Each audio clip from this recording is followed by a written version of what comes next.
ہمارے قائد ہمارے قائد ہمارے قائد کرے فرشتے تیری کرے فرشتے تیری حفاظت ہمارے قائد رہو سلامت ہمارے قائد رہو سلامت. الحمد لله وكفى وسلام على عباده الذين اصطفى أما بعد فأعوذ بالله من الشيطان الرجيم بسم الله الرحمن الرحيم اقرأ باسم ربك الذي خلق خلق الإنسان من علق اقرأ وربك الأكرم الذي علم بالقلم علم الانسان ما لم يعلم صدق اللہ العظیم. میرے محترم بھائیوں اور دوستو، قرآن کریم کی یہ سورت سورہ علق جو 30ویں پارے کی ایک سورت ہے اور اخیری پاؤ سے ایک سورت پہلے ہے، اس کی تفسیر چل رہی ہے. گزشتہ مجلس میں بھی یہ سورت کب نازل ہوئی اس سلسلے میں کچھ باتیں بتلائی تھی. چونکہ ایک ہفتہ گیپ ہو گیا اس لیے وہ مضمون پھر ذکر کر دیتا ہوں. یہ سورہ علق اقرأ بسم، اس کو سورہ اقرأ بھی کہتے ہیں، سورہ علق بھی کہتے ہیں. اس کی جو پہلی 5 آیتیں ہیں وہ آیتیں ہیں جو سب سے پہلے نبی کریم صلی اللہ علیہ وسلم پر نازل ہوئی. آپ پر قرآن اترا تو جو سب سے پہلا قرآن اترا اور سب سے پہلی جو وحی آئی وہ یہ 5 آیتوں کی ہے. روایتوں میں آتا ہے کہ اللہ کے نبی صلی اللہ علیہ وسلم جب 40 سال کی عمر کے قریب آپ کی عمر ہوئی، 40 سال ہوئی، تو نبی کریم صلی اللہ علیہ وسلم اس سے پہلے چند دنوں سے بلکہ چند مہینوں سے آپ مکہ سے دور جبل ثور، وہاں پر ایک غار ہے، غار حرا، وہاں جا کر اللہ کی عبادت کیا کرتے تھے تنہائی میں. حبب الیہ الخلا، بس تنہائی آپ کو پسند تھی کہ تنہائی میں بیٹھ کر اللہ کو یاد کرنا. اسی دوران رمضان کا مہینہ آیا تو ایک انسانی شکل میں فرشتہ آپ کے سامنے آ گئے. آپ ڈر گئے کہ کون آ گیا؟ تو اس نے یوں کہا کہ اقرأ، کہ آپ پڑھیے. تو نبی کریم صلی اللہ علیہ وسلم نے فرمایا ما انا بقارئ، بھائی میں پڑھا ہوا نہیں ہوں، مجھے پڑھنا نہیں آتا ہے. پھر وہ فرشتہ جو تھا انسانی شکل میں، وہ جبرائیل تھے، انہوں نے اللہ کے نبی صلی اللہ علیہ وسلم کو یوں گلے سے لگایا اور بھینچا، یعنی خوب سختی سے دبا دیا پورا اپنے اندر، پھر چھوڑ دیا.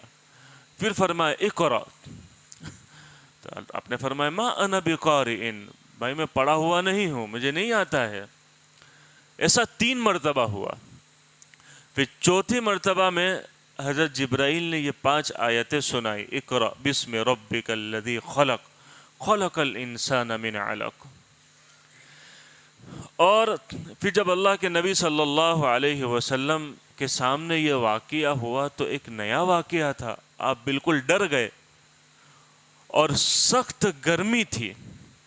اس سخت گرمی میں آپ کو بخار آ گیا اور آپ بالکل کمزوری کی حالت میں اپنے گھر تشریف لائے اور خدیجہ رضی اللہ عنہ سے کہا کہ زملونی زملونی، مجھے چادر اڑا دو. مجھے بس آدمی کو بخار چڑھتا ہے جب وہ ایک بلینکٹ 2 بلینکٹ کبھی بہت سخت چڑھ جاتا ہے تو گھر والے تیسرا بھی اڑا دیتے ہیں کہ وہ دھوجتا ہے اندر. جیسے دیکھیں بخار میں آدمی دھوجتا ہے تو اسے فرمائے زملونی زمل، مجھے چادر اڑا دو. بخار چڑھ گیا. کیا ہوا؟ کہ ایک فرشتہ، ایک آدمی میرے پاس ایسا آیا جس نے مجھے اس طرح بھینچا، یہ پڑھ کر سنایا۔ تو حضرت خدیجہ رضی اللہ عنہا نے پہلے تو تسلی دی۔ کیا جب نیک بیوی ہوتی ہے تو شوہر کو بڑی سے بڑی مصیبت میں سنبھال لیتی ہے۔ اس موقع پر اللہ کے نبی صلی اللہ علیہ وسلم کو سنبھالنے والی وہی حضرت خدیجہ تھی کہ سنبھال لیا، اور کن الفاظ سے تسلی دی اس پر غور کرنا چاہیے۔ کیا کہا؟ کلا واللہ لا یخزیک اللہ ابدا، آپ ڈریے نہ مت، اللہ آپ کو کبھی رسوا نہیں کرے گا، آپ کو ضائع نہیں کرے گا۔ کیوں؟ اس کی وجہ بیان فرمائی حضرت خدیجہ ہی نے کہ انک لتصل الرحم وتحمل الکل وتکسب المعدوم وتقری الضیف وتعین علی نوائب الحق، کہ اللہ آپ کو کبھی رسوا نہیں کرے گا، آپ ڈریے مت، آپ کے ساتھ اچھا ہی ہوگا۔ خلاصہ یہ کہ آپ کو رسوا نہیں کرے گا مطلب آپ کیوں ڈرتے ہیں، گھبراتے؟ آپ کے ساتھ اچھا ہی ہونے والا ہے، اور آپ کے ساتھ اللہ بھی اچھا کرے گا، مخلوق بھی اچھا کرے گی۔ پہلے فرمایا واللہ لا یخزیک اللہ ابدا، اللہ آپ کو رسوا نہیں کرے گا، اللہ آپ کے ساتھ اچھا کرے گا۔ پھر وہ مخلوق ہے، وہ مخلوق بھی آپ کے ساتھ اچھا کرے گی۔ کیوں؟ وہ خدیجہ نے اس کا ریزن بیان کیا، انک لتصل الرحم، آپ تو رشتہ داروں کے ساتھ اچھا سلوک کرتے ہیں، وتحمل الکل، لوگوں کا بوجھ اٹھاتے ہیں، وتکسب المعدوم، جو بے روزگار ہوتے ہیں آپ ان کو لا کر کما کر دیتے ہیں، ان کے لیے روزی روٹی کا انتظام کرتے ہیں، وتقری الضیف، آپ تو مہمانوں کی مہمان نوازی کرتے ہیں، وتعین علی نوائب الحق، اور آپ تو لوگوں کی مصیبت کے کاموں میں، ان کے مصیبت کے وقت میں ان کے لیے مددگار ثابت ہوتے ہیں۔ وتعین، آپ مددگار ان کے بن جاتے ہیں، جس پر جو مصیبت آتی ہے آپ ہاتھ بڑھا دیتے ہیں۔ کیا ایک نقشہ کھینچا ہے اللہ کے نبی صلی اللہ علیہ وسلم کی وہ 40 سالہ زندگی کا، وہ نقشہ ان 5 جملوں میں کھینچ دیا کہ اللہ کے نبی صلی اللہ علیہ وسلم کی 40 سالہ زندگی کہاں گزری، یہ 5 جملوں میں اس کا نقشہ کھینچ لیا۔ کہ آپ یہ کرتے ہیں، آپ وہ کرتے ہیں، آپ یہ کرتے ہیں، آپ کیوں ڈرتے ہیں؟ اللہ بھی آپ کو رسوا نہیں کرے گا، اور مخلوق بھی ہے، لوگ بھی آپ کے ساتھ کوئی برا نہیں کرنے والے ہیں۔ میں ایک مرتبہ ایک بزرگ، ایک مولانا کے ساتھ بیٹھا ہوا تھا، ایسے بات نکلی سیاست کی، پولیٹکس کی، تو میں نے یوں کہا کہ یار اپنے کو بھی من ہوتا ہے کبھی کہ اپنے بھی پولیٹکس میں آگے آوے اور کچھ ذرا نیتا ویتا بنے۔ تو میرے کو وہ مفتی صاحب نے بہت اچھا جواب دیا، میرے کو کہا کہ بھائی حضرت خدیجہ رضی اللہ عنہا کا وہ جملہ تم کو پتہ ہے جو پہلی وحی کے وقت انہوں نے اللہ کے نبی صلی اللہ علیہ وسلم کو سنایا تھا؟ میں نے کہا جی پتہ ہے، پڑھا ہے کتابوں میں کہ یہ کرنا ہے، یہ کرتے تھے آپ، یہ کرتے تھے۔ کہا آپ کو اگر لوگوں کا رہبر بننا ہے، قوم کا لیڈر اور بڑا بننا ہے، تو اپنی زندگی میں ان 5 باتوں کو لے کر آئیے جو خدیجہ نے اللہ کے نبی صلی اللہ علیہ وسلم کے بارے میں کہیں، کہ یہ آپ مہمان نوازی کرتے ہیں، کہ دوسروں کو لا کر کما کر دیتے ہیں، لوگوں کا بوجھ اٹھاتے ہیں، لوگوں کے سکھ دکھ میں لوگوں کے مددگار بنتے ہیں، ان پر عمل کیجئے، لوگ آپ کو خود بخود نیتا اور بڑا بنا دیں گے۔ کوئی ایسے جس کو لا کر گھر سے اٹھا کر کھڑا کر دیا اور سیٹ دے دی، ایسا نہیں ہوتا ہے، اس کی پہلے زندگی ان کاموں میں لگتی ہے۔ تو ان کاموں میں اپنے آپ کو مشغول کر لیجئے، تم اس میدان میں آگے بڑھ جاؤ گے۔ خیر بہرحال وہ تو ضمنی بات تھی، لیکن یہ کہ پھر اللہ کے نبی صلی اللہ علیہ وسلم کو کچھ تسلی ہو گئی، اور حضرت خدیجہ کچھ بڑی ہوشیار تھی، عقل مند تھی، وہ سمجھ گئی کہ بھائی یہ کوئی آسمانی باتیں ہیں۔ انہوں نے کچھ کیونکہ خدیجہ رضی اللہ عنہا کے چچازاد بھائی تھے ورقہ ابن نوفل، اور دوسرے بھی بہت سارے مکہ میں ایسے موحد تھے کہ جو کچھ نہ کچھ دین جانتے تھے، ابراہیم علیہ السلام کا دین جانتے تھے، اور وہ اس پر عمل بھی کرتے تھے۔ وہ گنے چنے 2-4 انگلی پر تھے، اس سے زیادہ نہیں تھے۔ تو اللہ کے نبی صلی اللہ علیہ وسلم کو حضرت خدیجہ اپنے چچازاد بھائی ورقہ ابن نوفل کے پاس لے گئے. وہ اس وقت بہت بوڑھے ہو گئے تھے, یعنی اتنے بوڑھے کہ بینائی بھی چلی گئی تھی, اور جا کر سارا واقعہ سنایا کہ میرے شوہر کے ساتھ ایسا ہوا ہے. تو حضرت ورقہ ابن نوفل نے جب یہ بات سنی تو کہا ہذا الناموس الذی, کہ یہ تو وہی فرشتہ ہے جو موسیٰ علیہ السلام کے پاس آتا تھا, یہ وہی فرشتہ ہے جو عیسیٰ علیہ السلام کے پاس آتا تھا. آپ کو مبارک ہو, اللہ نے آپ کو بہت بڑے منصب کے لیے چن لیا. پھر آگے عجیب بات کہی. حضرت ورقہ ابن نوفل نے کہا کہ کاش اس وقت میں زندہ ہوتا. کیا کہا؟ کاش اس وقت میں زندہ ہوتا جب آپ کے قوم آپ کو یہاں سے نکالے گی. تو اللہ کے نبی صلی اللہ علیہ وسلم ڈر گئے. مخرجوہم, کہ کیا میری قوم مجھے نکالے گی؟ جو مجھے صادق اور امین کہتے ہیں, جن کے ساتھ میں نے 40 سال ایسی خدمتیں کی, میری قوم مجھے اپنے علاقے سے نکال دے گی؟ تو ورقہ ابن نوفل نے کہا جی ہاں, ایسا پہلی مرتبہ نہیں ہوگا. پچھلے جتنے نبی آئے ہیں جنہوں نے اپنے قوم میں حق کی دعوت دینا شروع کی ہے, ہر ایک قوم نے اپنے نبی کو بہت ستایا ہے. کتنوں نے قتل کر دیا, نبی کو قتل کر دیا, کتنوں نے ان کو سولی پر چڑھا دیا, کتنوں نے ان کو علاقے سے باہر نکال دیا. ایسا ہوا کہ ابراہیم علیہ السلام کو بھی علاقہ چھوڑنا پڑا, موسیٰ علیہ السلام کو اپنا علاقہ چھوڑنا پڑا. ایسے آپ کی قوم آپ کو بھی یہاں سے نکلنے پر مجبور کرے گی. لیکن کہنے کاش اس وقت میں زندہ ہوتا تو آپ کی بہت مدد کرتا. لیکن کتابوں میں آتا ہے کہ وہ وقت آنے سے پہلے ہی ورقہ ابن نوفل دنیا سے چلے گئے. خیر بہرحال یہ پہلی وحی ہے. اس کے بعد 2.5 سال تک کوئی وحی نہیں آئی. 2.5 سال تک کوئی وحی نہیں آئی. اس کے بعد پھر سورہ مزمل کی آیتیں آنی شروع, یا ایھا المزمل, پھر یا ایھا المدثر, یہ آیتوں. اس کے بعد پھر وحی کا ایک سلسلہ شروع ہوتا گیا, اور وہ پھر تقریباً یوں سمجھو کہ 20.5 سال یا 21 سال کے قریب یہ سلسلہ چلتا رہا, جو لگاتار وحی آپ پر آتی رہی, اور قرآن ہمارے سامنے ایک شکل میں آ گیا. تو یہ پہلی وحی ہے اقرا, جس کا معنی ہے پڑھو.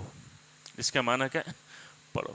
آج بہت سارے وہ لوگ اسلام پر اعتراض کرنے والے یہ اعتراض کرتے ہیں کہ بھائی اسلام جو ہے وہ ایجوکیشن کا مخالف ہے. کس کا مخالف ہے؟ کہ وہ لوگوں کو پڑھائی سے روکتا ہے.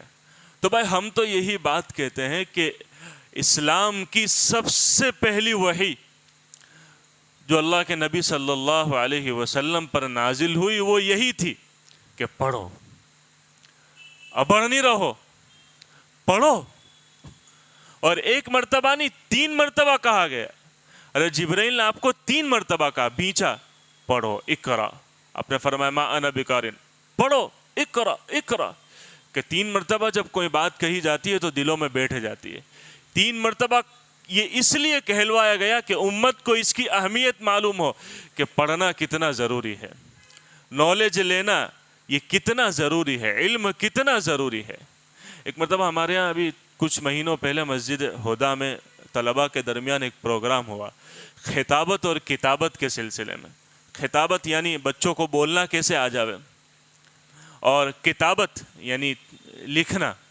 تو بولنا لکھنا اس میں ان کو پریکٹس اچھی ہو جائے, اس میں وہ اچھے ماہر بن جاوے. اس کے لیے ہم نے ڈابیل سے 2 مفتی صاحب کو بلائے. ایک نے خطابت پہ بیان دیا اور ایک نے کتابت پہ, کہ بچوں کو لکھنے کی عادت ہو. تو انہوں نے بہت اچھی بات کہی, تو میرے کو ابھی تک وہ یاد ہے. انہوں نے کہا کہ میں آپ کو نصیحت کرتا ہوں کہ آپ کو لکھنا کوئی آسان نہیں ہے. جنہوں نے بڑی بڑی کتابیں لکھی ہیں نا, وہ لکھنا کوئی اتنا ہنسی کھیلنی ہے, کوئی حلوہ نہیں ہے. وہ کتنے علوم چاہیے, کتنے ڈھیر ساری کتابوں کا مطالعہ چاہیے. اس کے بعد آدمی 2 4 5 پیج لکھنے کی صلاحیت رکھتا ہے. اتنا آسان نہیں ہے لکھ لینا. تو انہوں نے کہا کہ میں آپ کو نصیحت کرتا ہوں کہ آپ کو اگر اس لکھنے کے فن پر, تحریر پر, کہ آپ کوئی بھی مضمون لکھتے چلے جاؤ, یہ پیراگراف, یہ ایسے, یہ مضمون, یہ سب کچھ. جیسے لکھنے کے ماہرین ہوتے ہیں نا, ہم یہ جو پیپر, نیوز پیپر میں ہم دیکھتے ہیں, تو وہ ایسے چالو چلل لوگوں کو نہیں بٹھا دیا جاتا. وہ ان کے پاس ایک فن ہوتا ہے کتابت کا, کہ وہ ان کا قلم بہت تیز چلتا ہے, تو وہ لکھتے چلے جاتے ہیں. ان کو زبان سے بولنے کی اتنی صلاحیت نہیں ہوتی, لیکن لکھنے پر بڑی صلاحیت ہوتی ہے. ان کا قلم بہت تیز چلتا ہے. تو کہا کہ میں تین باتیں بتلاتا ہوں, اگر تم کو اس فن پر مہارت حاصل کرنی ہے تو میں سمجھا کہ کوئی اچھی 3 ہوگی اپنے کو جس پہ سیکھنا چاہیے. تو فرمایا کہ پہلی لکھو, دوسرا لکھو, تیسرا لکھو. لکھتے رہو لکھتے رہو لکھتے رہو, یعنی کچھ بھی آدمی لکھتا رہے. آدمی بازار میں دیکھا کہ چل پھر رہا ہے تو آ کر کچھ قلم سے لکھ دیا, پھر کچھ اس کو کچھ بنا. لکھتے رہو, لکھو لکھو لکھو. یہ 3 باتیں میں بتلا رہا ہوں, بس لکھتے رہو, تمہیں اس فن پر مہارت حاصل ہو جائے گی. تو خیر بہرحال یہ بھی یہاں پہ 3 مرتبہ جبرائیل اللہ کے نبی کو فرمایا کہ اقرا اقرا اقرا, پڑھو. یہ تو اسلام کی پہلی تعلیم ہے. تو اسلام کیسے ایجوکیشن کا مخالف ہو سکتا ہے؟ ہاں, اس ایجوکیشن کا مخالف ہے کہ جو تمہیں بے دین بنا دے, جو تمہارے بچوں کو مذہب سے دور کر دے, جو تمہارے بچوں کو اسلام سے دور کر دے, جو تمہارے بچوں اور بچیوں کو بے حیا بنا دے, اس ایجوکیشن کا اسلام مخالف ہے. ورنہ پڑھنا, دین کا علم حاصل کرنا, یہ تو فرض عین ہے. دنیا کا علم یہ ہماری سب سے بڑی ضرورت ہے. یہ کیا ہے؟ ہماری بہت بڑی ضرورت ہے.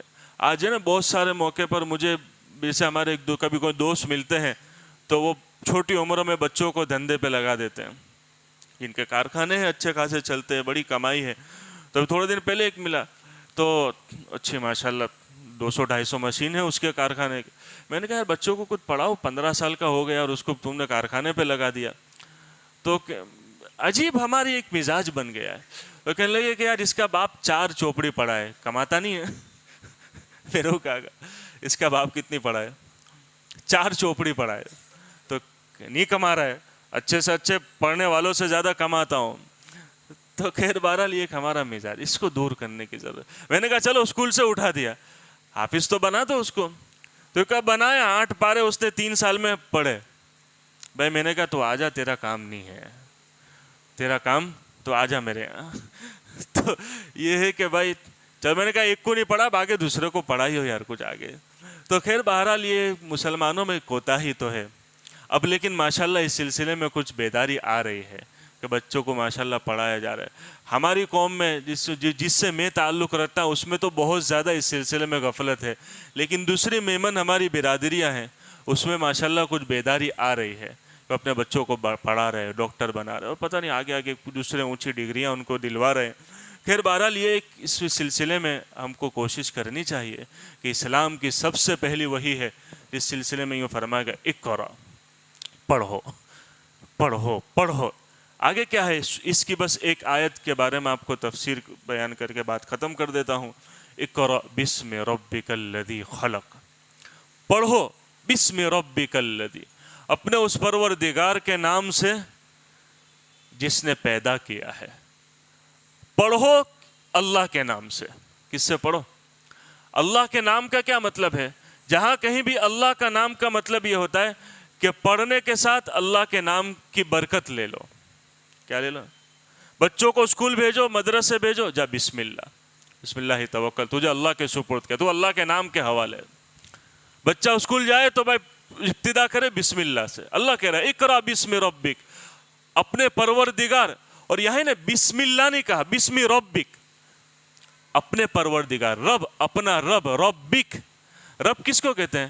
رب کہتے ہیں اس کو کہ جو تمہاری پرورش کرے, جو آہستہ آہستہ تم چھوٹے تھے بڑا کیا, اور اس کے بعد تمہاری پہلے سمجھ چھوٹی تھی, تمہاری سمجھ کو بڑا کیا, تمہارے جسم میں کمزوری تھی, جسم کو طاقتور بنایا. ہر چیز کو وہ آہستہ آہستہ تدریجاً اسٹیپ بائی اسٹیپ اس میں ترقی دیتا ہے, اس کو رب کہتے ہیں, رب. تو یوں کہ اپنے اس رب کے نام سے پڑھو کہ جو تم آئے تھے تو لا تعلمون شیئا واللہ اخرجکم من بطون امہاتکم, تم اپنی ماں کے پیٹ سے نکلے تھے, لا تعلمون شیئا, تم کچھ نہیں جانتے تھے. اب اس پروردگار کے نام لے کر پڑھنا شروع کرو تو وہ پروردگار آہستہ آہستہ آہستہ آہستہ تمہیں علم کے اور اس دنیا کے فن اور ڈگریوں کے بڑے اونچے مقام پر تمہیں پہنچا دے گا. کہ وہ تو رب ہے, وہ تو دنیا کی ہر چیز کو, وہ تو جو عدم سے وجود بخشتا ہے, جو نہیں ہوتی ہے اس کو اس کا وجود دے دیتا ہے. تمہارے پاس علم نہیں ہے تو اس رب کے نام سے جب تم پڑھو گے تو اس رب تمہیں جیسے دنیا کی ہر چیز کی وہ پرورش کرتا ہے، پروان چڑھاتا ہے، ایسے تمہارے علم اور تمہاری نالج کو بھی جب اس کے نام سے تم لوگے تو اس کو پروان چڑھائے گا۔